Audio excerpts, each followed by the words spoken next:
Monseigneur, bonjour. Bonjour Florent et bonjour à tous. Monseigneur, aujourd'hui nous allons aborder un sujet que j'ose appeler de saison. Il s'agit du catéchuménat.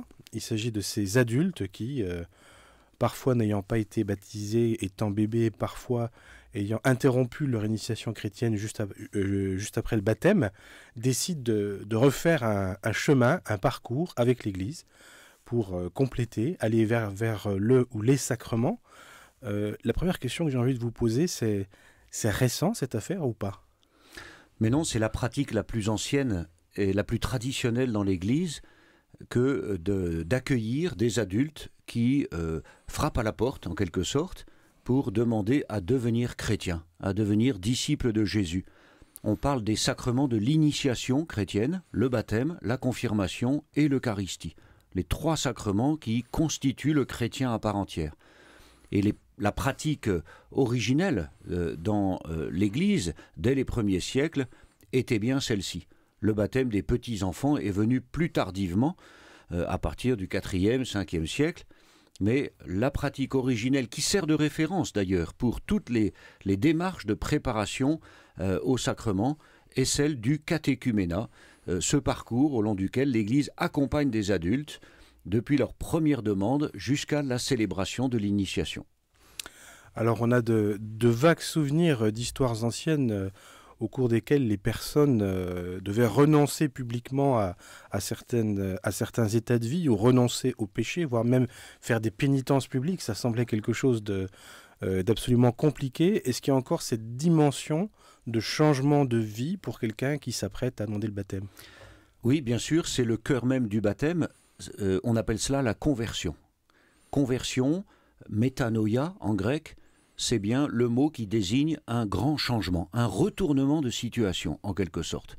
Et cela est très bien manifesté lors de la célébration du baptême, quand l'évêque ou le prêtre ou le diacre demande au candidat de renoncer au péché, à tout ce qui conduit au péché, et donc la soumission au prince des ténèbres, et puis d'adhérer à Dieu par la foi, dans la foi de l'Église, Dieu qui est Père, Fils et Saint-Esprit.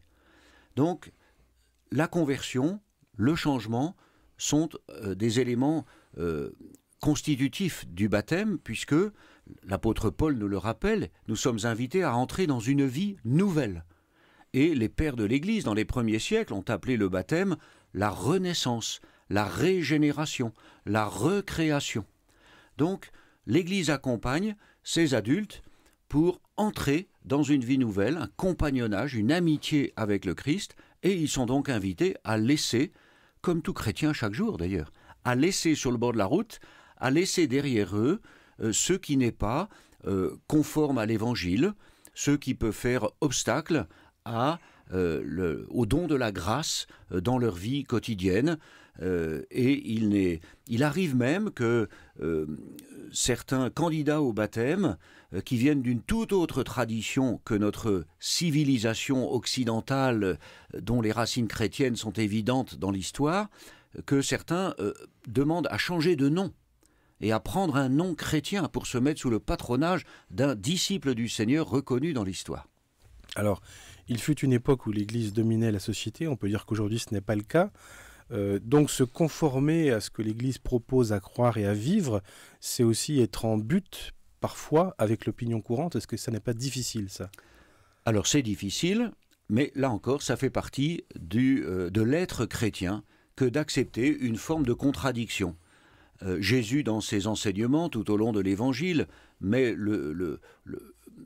insiste sur ce point, en nous invitant, et l'apôtre Paul a repris cela aussi beaucoup, de ne pas nous conformer à l'esprit du monde. Alors ça ne veut pas dire qu'on va fuir le monde, on ne dit pas non plus que le monde est mauvais en soi, et que tout ce qui se fait dans le monde, en dehors de l'Église, n'est pas bon. Non, nous sommes l'Église au cœur du monde, nous sommes envoyés dans ce monde-là, et appelés à aimer ce monde, mais en même temps à être des prophètes qui transmettent ce qui est dans l'enseignement de Jésus, qu'on retrouve dans l'Évangile et qui peut paraître en contradiction avec l'opinion courante aujourd'hui, rien que le fait d'accepter, de vivre le pardon. ou de prier pour ses ennemis. C'est pas très courant. Et aujourd'hui, on est plus dans une logique d'une justice à rendre de façon assez stricte et sévère, à rendre des comptes, et puis lorsqu'il y a un ennemi, eh ben, on lui fait la guerre. Non, Jésus nous invite dans l'Évangile à tendre la main, et si on te frappe sur une joue, tu tends l'autre, etc. Non pas pour être idiot, mais pour montrer que la violence répondant à la violence ne produit rien de bon, mais seule l'attitude de la charité, de la miséricorde, avec la vérité, nous permet de grandir et d'avancer. Donc un chrétien au cœur du monde, oui, il y a une forme de contradiction, mais vous voyez, on dit aujourd'hui l'Église est en perte de vitesse, l'Évangile, les gens ne sont plus chrétiens, etc. Mais nous voyons dans le diocèse de Châlons 23 adultes cette année qui se présentent au baptême. Et il y en a plusieurs centaines, plusieurs milliers en France chaque année. Donc c'est une belle démarche que nous pouvons accueillir. C'est une bonne nouvelle, je crois, pour notre monde aujourd'hui et pour l'Église. Alors ces personnes ne vivent pas dans des grottes, elles voient bien ce qu'on dit sur l'Église, elles voient bien les difficultés qu'elles traversent, les contradictions auxquelles elle doit s'opposer, elle voit bien les douleurs, les drames qui la parcourent. Comment est-ce que malgré cette opinion qui peut être négative, cette image qui n'est pas toujours très folichonne, elles arrivent quand même à se dire, tiens, je veux faire partie de ce groupe-là?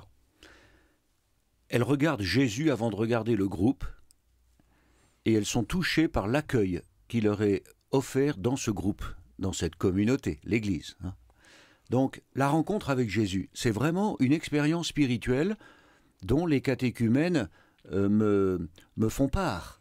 Alors dans les rencontres que j'ai avec eux, j'ai eu plusieurs rencontres pour qu'ils soient 2 ou 3 ou 4 maximum avec moi, de façon à pouvoir parler plus librement, plus spontanément. Je suis très très touché par ces rencontres, parce qu'ils me racontent leur vie, leur expérience, la naissance de la foi dans leur cœur, et cette rencontre avec Jésus.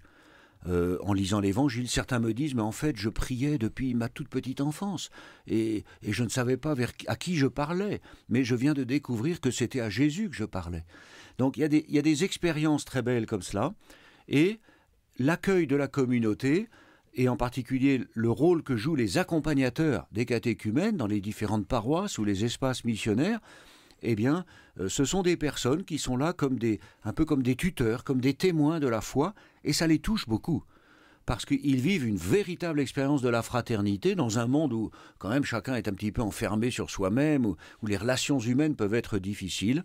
Eh bien, oui, dans le contexte difficile que traverse l'Église, ces personnes-là rencontrent Jésus authentiquement, y compris aussi à travers des épreuves très lourdes à porter.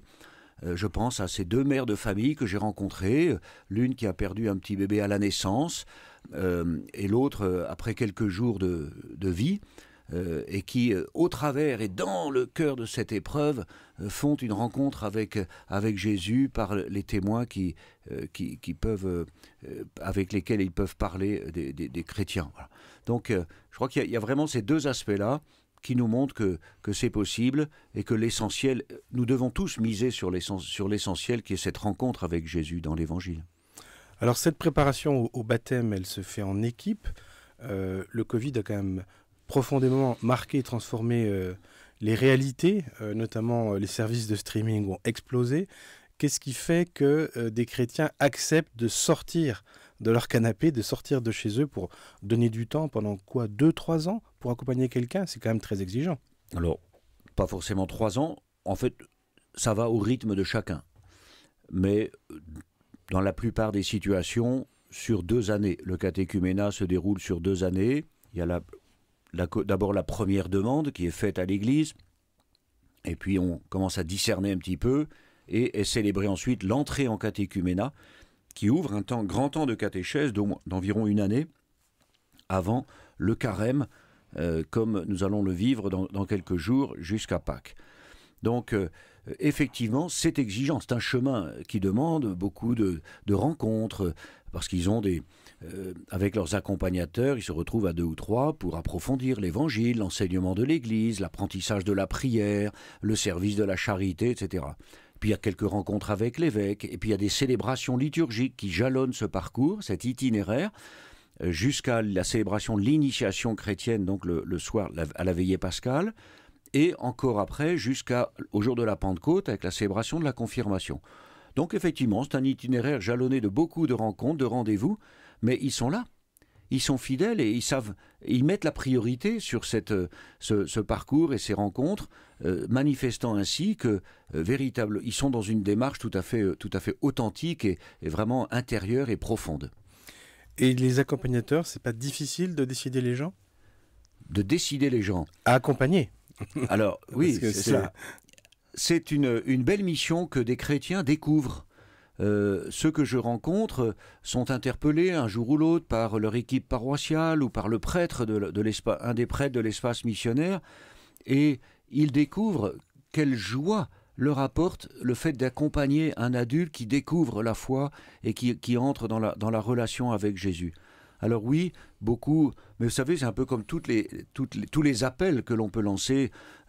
Chacun fait d'abord 3 pas en arrière en disant « je ne serai pas capable, je n'y arriverai pas, c'est pas pour moi ». Mais il est bon de prendre un temps de pause et de discernement pour laisser résonner cet appel dans notre cœur, peut-être en parler avec 2 ou 3 chrétiens, et y répondre généreusement, ne serait-ce que pour un temps, 2 ans, 3 ans. Voilà, il y a vraiment une très belle expérience pour un chrétien aujourd'hui. C'est une belle façon d'être missionnaire, c'est d'accompagner des catéchumènes, de les accompagner dans ce chemin, la rencontre avec Jésus et l'incorporation dans la communauté de l'Église. Et en quelques secondes, que diriez-vous à quelqu'un qui hésite à demander le baptême? N'aie pas peur, Jésus est ton sauveur, il est ta lumière. Son amour est infiniment grand et tu seras heureux.